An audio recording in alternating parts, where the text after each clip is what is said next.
최근에 다룰 만한 것들이 많이 생겼습니다. 과거의 일을 올리지 않아도 한동안 괜찮을 정도입니다. 아시면 많이 도움되실 내용들이고요. 그런데 이번은 돈 얘기를 해보겠습니다.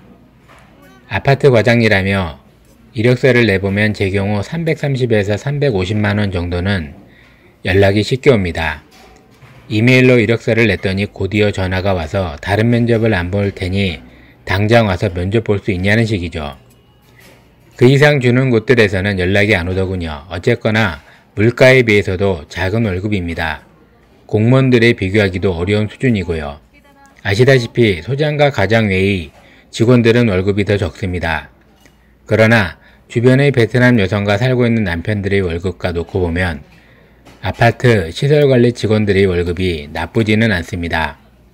어려운 분들 많고 어떤 분은 아파트값 오른 걸 큰 위안으로 삼더군요.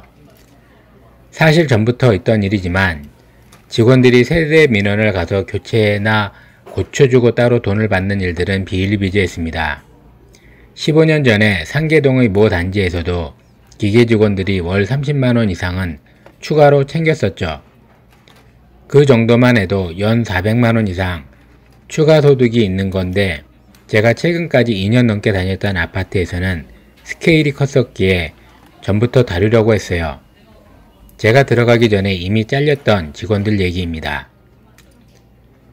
단지는 1500세대가 넘었고 그 직원들도 당시 3년 이상 일하던 중이었습니다. 남아있던 직원들 말로는 그들은 공용부 작업은 철저히 안하고 놀았답니다. 그러나 세대 민원은 꼭 지들이 했대요. 특히 전기 민원 말이죠. 제가 그들에 대해 들은 것도 많지만 단독으로 전기와 소방 일을 해주다 보니 주민들에게 많이 들었습니다. 그 단지는 노후화로 인해 하수관과 오수관의 큰 보수 작업이 많아서 결국 전기는 저 혼자 하게 되었고요. 들어보니 세대의 차단기류 배선기구 등기구 등을 바꿔주며 최소 10만원, 보통 20-30만원, 때로는 40만원 이상을 꾸준하게 벌어갔습니다. 인터폰부터 온갖 재료들을 다 구비해 놓고 전파사를 한 셈이죠. 제가 현실적으로 계산해보면 최소 추정 연 1천만원, 최대 2천만원 이상을 소년간 꾸준히 월급 외에 벌어갔습니다. 주민들의 증언도 많았고 동대표들도 알고 있었습니다. 수동적으로 요구를 들어준 것도 아닙니다. 세대에 가서 적극적으로 영업을 했습니다. 그래서 2천만원 이상 벌었다는 가정도 충분합니다. 일반적으로 주민들이 잘 모르고 업자들에게 집안의 등기구 몇 개만 갈아도 40만원 이상 줍니다. 차단기는 한 개만 갈아도 20만원 이상 받아가고요.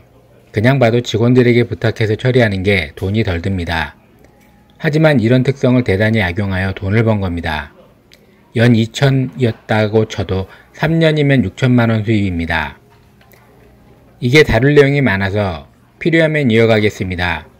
법적 분쟁, 도의적 책임, 불이익, 의심, 덤탱이 등등 한두 명도 아니고 그곳에서 최소 5명 이상이 그랬습니다.